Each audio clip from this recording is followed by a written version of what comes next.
Manila Broadcasting Company. DXTC 95.9 Radyo Natin FM of Manila Broadcasting Company, MBC Media Group is a proud member of the KBP, Kapisanan ng mga Broadcaster ng Pilipinas, in partnership with the Cotabato Institute of Technology, Foundation Incorporated, KITSP.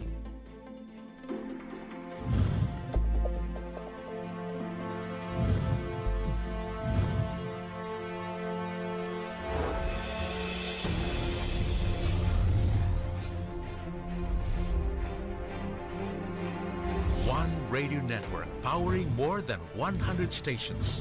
Heard in 81 provinces, 145 cities, and 1,490 municipalities. Giving voice to more than 300 Radyo Natin announcers every single day. Ganito yung sabihin ko sa inyo. Makinig kayo. Binabati ko po kayo at inanyayahan na makinig dito lang sa himpilang DXTC 95.9 Radyo Natin FM, Cotabato City. Maraming salamat po. Sabihin ko sa inyo, di magaga. Sa inyo na ang mga balitang ihahati ng Radyo Natin Balita. Mga maiinit, nagbabagat, makabuluhang mga balita sa Radyo Natin Balita. Mga balitang nakalap mula sa loob at labas ng ating bansa. Radyo Natin Balita. Ito lamang sa himpilang DXTC 95.9 Radyo Natin FM, Cotabato City. Radyo Natin Balita. Di magkaka.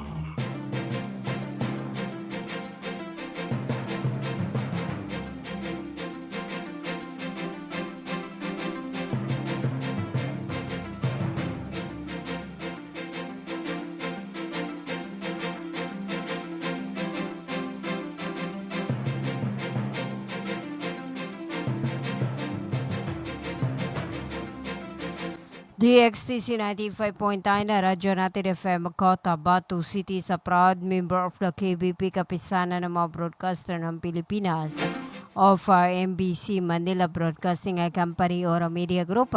Itama po ang inyong mga oras sa buong kapuluan. 8 minuto makalipas ang alas 7 ng umaga. Magandang umaga, Central Mindanao. Welcome aboard sa Radyo Natin Balita. Ngayon ay araw ng Martes, ika-2 sa buwan ng Hunyo 2026 at ika-16 sa buwan ng Julhizza 1447 sa Islamic Hijra Calendar.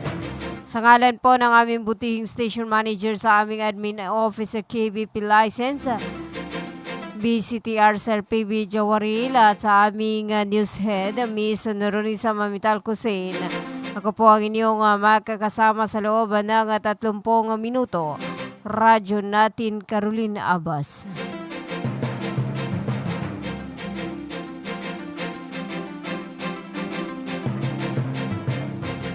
Siyam na minuto makalipas ang alas 7 ng umaga at ang oras na natin sa inyo ng Cotabato Institute of Technology Foundation Incorporated at ng Al Rais Ventures Corporation na nasa pamahala ni Manager Abidin E. Ali.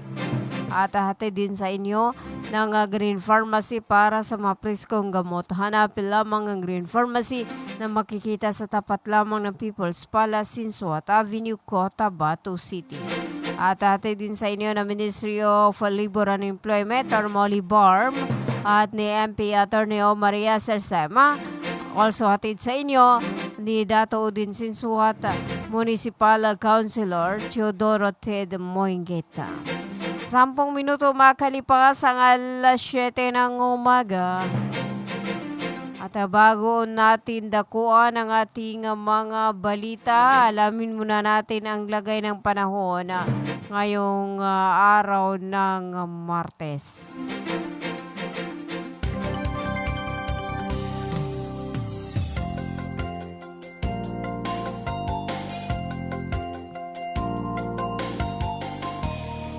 Ang ating ulat panahon ay nihatid sa inyo ng Ministry of Science and Technology or MOST BARM Cotabato City Field Office sa pamahala ni MP Minister Bailing Ismantawil at sa buong suporta ni BARM Chief Minister Abdurrauf Imakakuwa. Katuwang ang DXTC radyo natin na maging alerto at laging handa mga kabangsamoro. 11 minuto makalipas ang alas 7 ng umaga at sa ating ulat panahon ngayong araw ng Martes.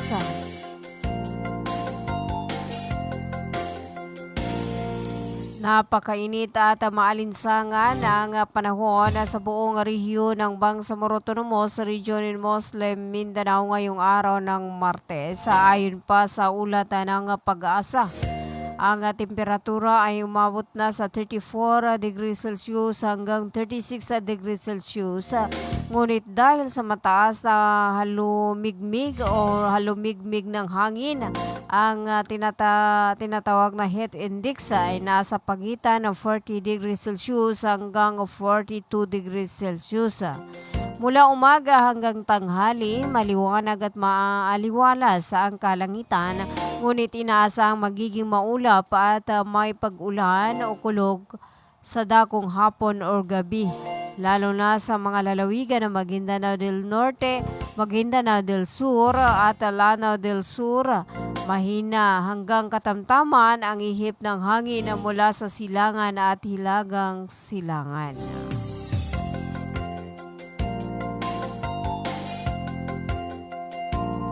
Ang kondisyon ng dagat ay nananatiling maayos naman ang kalagayan ng dagat sa lahat ng baybay ng BERMM na may taas na 0.5 hanggang 1.2 metro.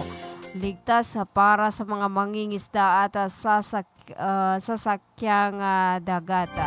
Inaasahan na nanatiling mainit ang panahon hanggang sa katapusan ng linggo at may paminsan-minsang pag-ulan na dulot ng hangin mula sa dagat Pasipiko. Kaya paalala po sa publiko, dahil sa matinding init, pinapayuhan ng lahat na uminom ng maraming tubig kahit pa hindi uhaw. Iwasan ang paglabas o pagtatrabaho sa labas mula alas 10 ng umaga hanggang alas 4 ng hapon. Magsuot ng presko at mapupusyaw na damit. Magdala ng payong o sombrero kung lalabas ng bahay. Bantayan ang mga bata, matatanda at may karamdaman. At yan po ang paalala mula sa radyo natin at ng MOST Farm.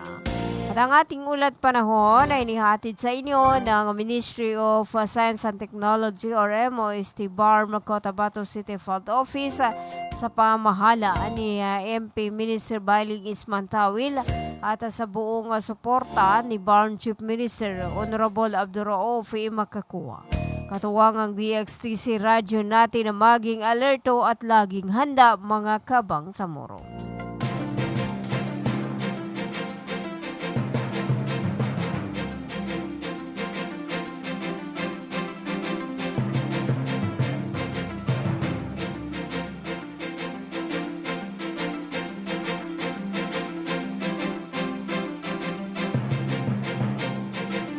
Labing-4 na minuto makalipas ang alas 7 ng umaga at para sa ating pangunang balita, inaprobahan ng Bangsamoro Parliament Rules Committee ang pagsasagawa ng malawakang talakayan o focus group discussion sa buong region tungkol sa isang panukalang batas na naglalayong gawing formal at institutionalisado ang mga gawaing daawa sa rehiyon na nakatakda ang mga konsultasyon sa ikalawang linggo ng Hunyo.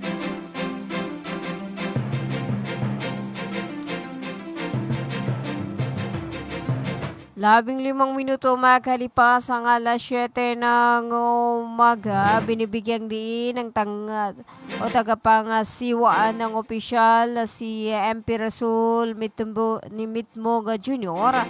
ang kahalagahan ng malawakang pakikilahukan ng lahat ng sektor sa proseso ng konsultasyon. Ayon pa sa kanya,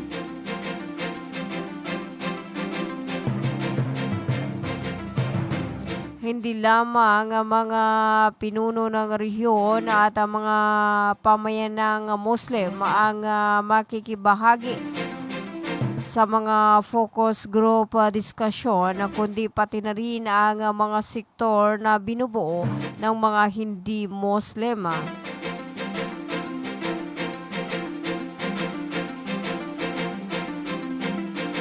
Samantala, inilarawan ni MP Mitmog na napapanahon ang panukalang batas lalong patuloy ang pagsisikap ng pambansang pamahalaan na palakasin ang mga institusyon kasabay ng nakabatay sa batas ng Sharia at mapabuti ang pagkakataong makamit ang katarungan ng mga Pilipinong Muslim.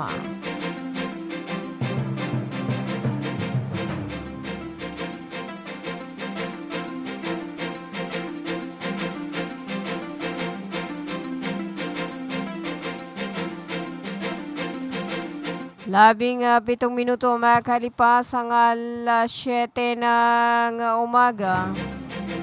Para sa iba pa nating mga balita sa ilalim ng programang Ayuda Alay sa Bangsamoro or ALAB, patuloy na inihatid ng Project Tabang ang agarang tulong sa mga sektor at komunidad na nangangailangan sa pamamahagi ng 10 kilong bigas at repack food packs kahapon.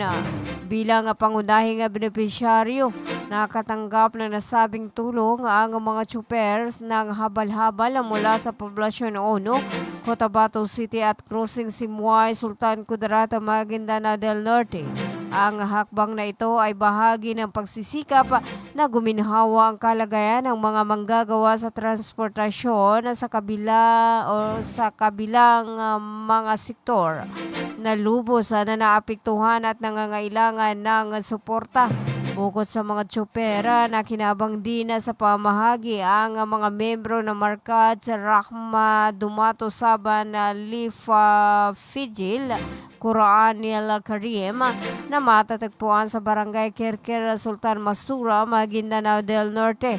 Ang parehong uri ng tulong ay pinagkaloob upang matugunan ang pangunahing pangangailangan ng mga nasasakupan ng nasabing komunidad. Ang mga gawaing ito ay naisakatuparan bilang bahagi ng mas matatag na Bangsamoro Agenda ni Barn Chief Minister Abdurraouf Makakua, na naglalayong tiyakin ang serbisyo at tulong mula sa pamahalaang Bangsamoro ay umabot na hanggang sa pinakaliblib na nangangailangang mga lugar.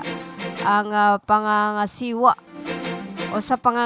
ni Project Manager Brahim Pilakua, nananatiling aktibo ang Project Tabang sa paghahatid ng mga serbisyo at kagamitan na nagpapatunay sa pangako ng pamahalaan na walang sinuman ang maiiwan.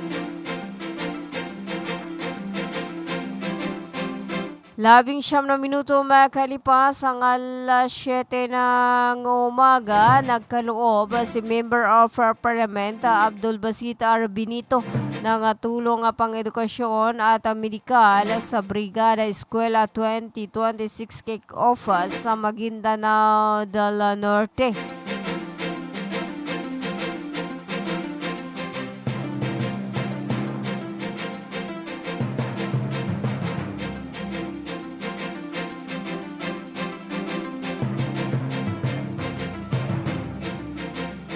Ipinamahagi ang mga school supply kits para sa mga mag-aaral, teachers, supply kits para sa mga guro at mga medical at first aid kits. Kahapon, isa sa buwan ng Hunyo, taong kasalukuyan, sa Maya Tapian Elementary School sa bayan ng Datubla, Maguindanao o Datubla, Sinsuata, Maguindanao del Norte. Kinatawan ni Ms. Muslima El Benito, Administrative and Finance Officer ng tanggapan ni MP Abdul Basit Benito, ang mambabatas na nasabing aktibidad. Formal niya nga ipinagkaloob ang mga tulong at inihatid na ang mensahe ng suporta sa ngalan ni MP Benito. Sa kanyang mensahe, ipinaabot ni Ms. Benito ang patuloy na pangako ni MP Benito na suportahan ang mga programang pang-edukasyon at palakasin ang pakikipagtulungan sa mga paaralan at komunidad upang matiyak ang isang maayos at angkop na kapaligiran sa pag-aaral para sa mag-aaral sa buong Bangsamoro Region. Ang aktibidad na inorganisa ng School Division of Maguindanao 2nd ay dinaluhan ng mga opisyal ng edukasyon, mga guro, mga magulang, kinatawan ng lokal na pamahalaan at iba pang stakeholder ng komunidad bilang paghahanda sa pagbubukas ng klase para sa taong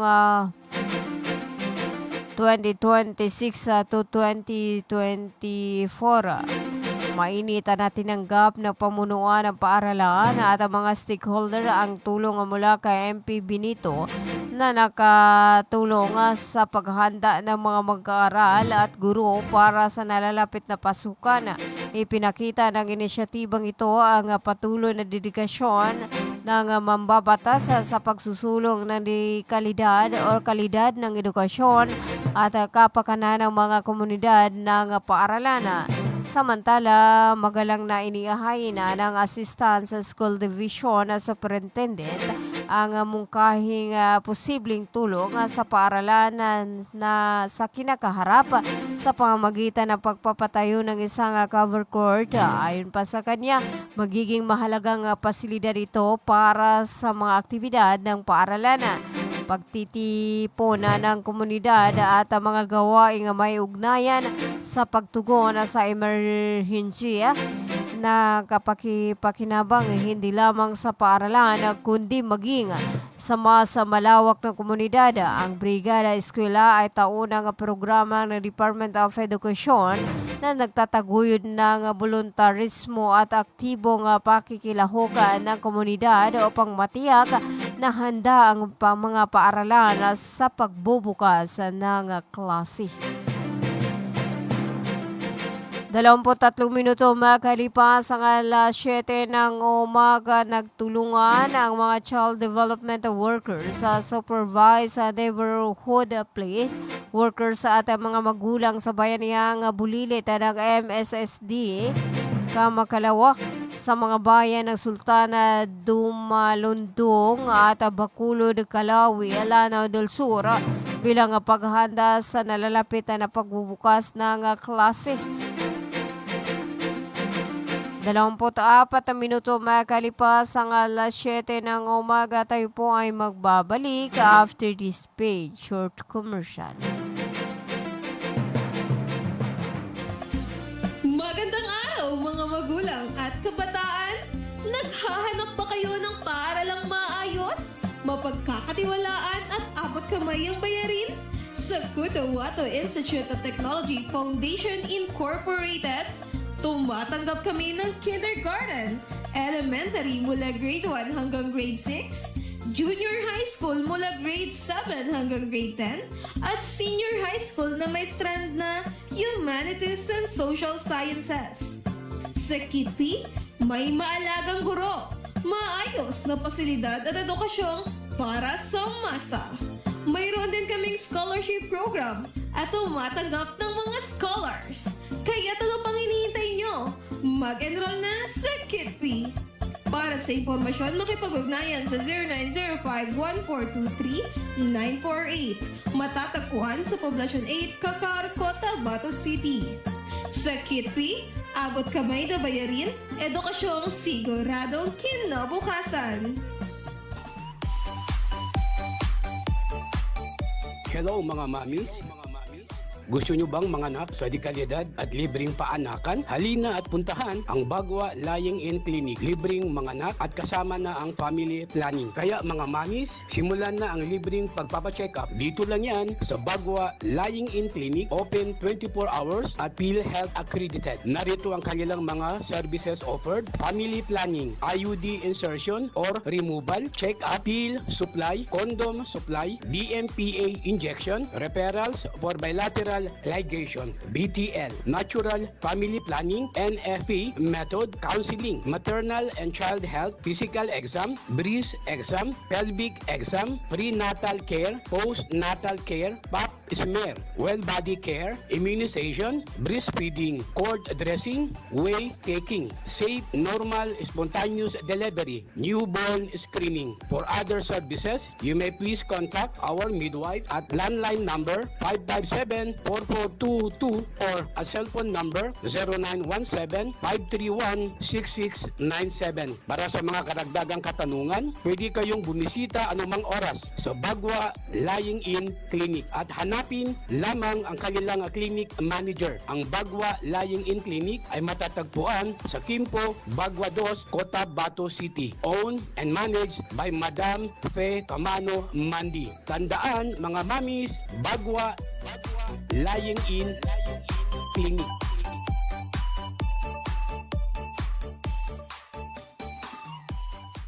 Libre po ang mga anak sa Bagwa Lying-in Clinic. Kinakailangan lamang po ang updated na PhilHealth. Maraming salamat. Water refilling station ba ang hanap mo? Ang Cotabato Aqua Life Water Refilling Station ay higit na mabuti dahil mayroong itong malinis at nakakabuti sa ating katawan. Matatagpuan sa Santa Ana Street, Ruales Site, RH13, Cotabato City. Para sa karagdagang katanungan, tumawag sa kanilang contact number 0916-3574-888 o 421-2011. Cotabato Aqua Life Water Refilling Station. A quality life, a quality water. Bay, siya kapan? Why, Bapa, nana ko din. Bapa. Bagi ka ko sa walay na nakinog ko adan hindi balita yani mana na pa-check up sa mata na narinyang ko ged kasaki na bahas ka pangingili ko di ako pagkabate sa Quran kaya ko gede sa mapya nagkog na makele kupon sa mga laga ang mga manisan. Ano natabuan Bapa? Kaadin mo katawang ko. Nang bapatalunong ka na mapiyay ka-check upin. Kumpleto sila sa mga gamit sa ka-check up sa mata. Surlang Eye Care Clinic. Matunong kayo ito Bapa? Maya ba sa pagkambitiatan na mapakayat daun kasaki kabawangan ko naman. Luka buanga sa Malaka na Gutierrez Avenue, Dusin Suat Avenue, Cotabato City. Ana inshallah nanalmo ko. Namagudasukal nalmo ko kando makele ko pa. Mga pagali nami, mga pakat nami, mubangili kano sa mapeka check-up nin sa mata, undo kompleto yung mga gamit nin, naangi kano sa Glang Eye Care Clinic, matun sa Malaka na Gutierrez Avenue, Dusin Suat Avenue, Cotabato City. Mapakaya tamawag kano sa cellphone number nilan 0966-024-6066. Kano email ad nilan glangacc@yahoo.com. Angay kano dun sa Glang Eye Care Clinic. Glang Eye Care Clinic. Inihahandog ng Ministry of Labor and Employment, BARMM, sa pamamagitan ng Bureau of Employment, Promotion and Welfare. Mole Job Portal project na binuo para sa mga aplikanteng naghahanap ng trabaho at mga pribadong establishmento, kumpanya at recruitment agencies na nangangailangan ng mga trabahante. Libre. Madali. Ligtas gamitin para sa mga job seekers at employers. Narito ang iilan sa features at function ng online platform system na ito.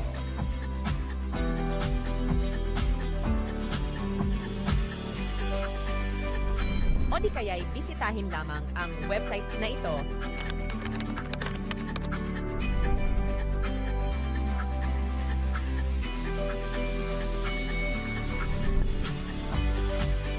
Maaari din i-scan ang QR code sa larawan.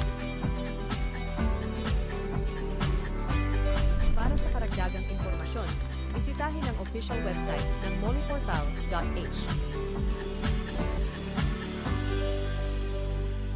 Bumili at manalo ng 300 trips to Mecca raffle promo sa KCC Mall of Cotabato. May 1 raffle entry sa bawat 200 pesos sa KCC Department Store o 1 raffle entry sa bawat 500 pesos sa KCC Supermarket gamit ang KCC Forever Bonus Card. May chance ka pang manalo ng 40 million shopping money. Milyong exciting prizes. KCC Supermarket, nakabarato. Everything's here at KCC for you. The country's friendly station, Radyo Natin.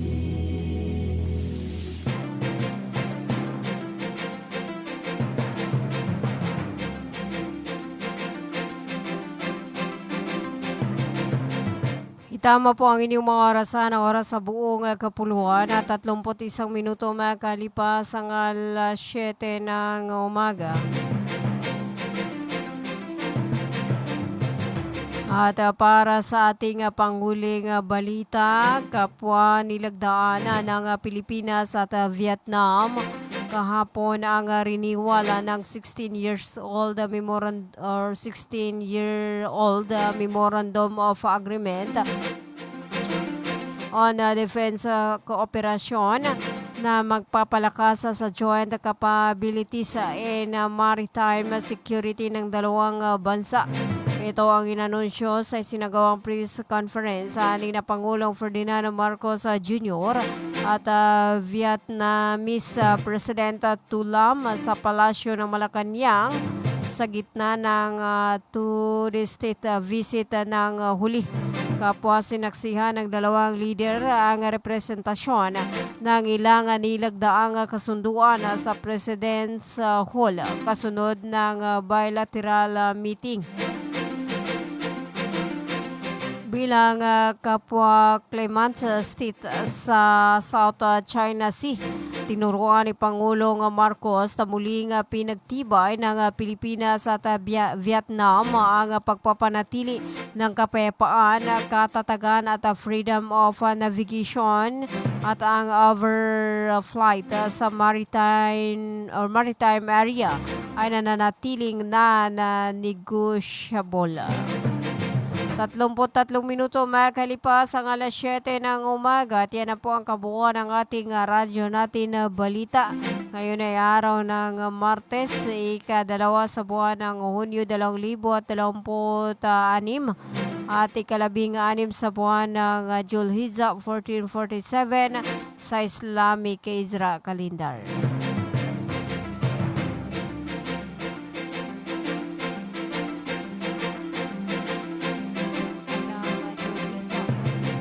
At hello po kay Ma'am Simbay Adam. Ay ate ma'am, good morning po. Marami po kaming nakikinig ngayong araw. Watching from Almonte Extension na Puro Kabualan na Poblasyon 2, Cotabato City. At hello po kay Ma'am Simbay Adam, kay Sada Ismaila at sa aming program director, si BCTR, Sir PB Jawarila. Ayan, maraming salamat po sa pagsama sa akin sa loob ng kalahating minuto hanggang sa muli sa ganito ring oras sa timpila na 95.9 na Radyo Natin FM Cotabato City. Sa ngalan po ng aming butihing station manager sa aming admin officer KBP license, BCTR Sir PB Jawarila at sa aming news head, Miss Nororisa Mamital Kusin. At sa aming mga media technician, ako po ang inyong nakasama, Radyo Natin Caroline Abbas. Magandang umaga, Central Mindanao. Manatiling nakatutok sa 95.9 Radyo Natin FM Cotabato City. Tuloy-tuloy sa pagbabalita, tuloy-tuloy sa serbisyo, sama-sama tayo Pilipino at sama-sama tayo Bangsamoro. Ganito yon sabihin ko sa inyo. Makinig kayo. Binabati ko po kayo at inanyayahan na makinig dito lang sa himpilang DXTC DXTC 95.9 Radyo Natin FM Cotabato City. Maraming salamat. Sabihin ko di magaga. Ng sesyon. Opo, kailangan ho dando ng majority at minority. No?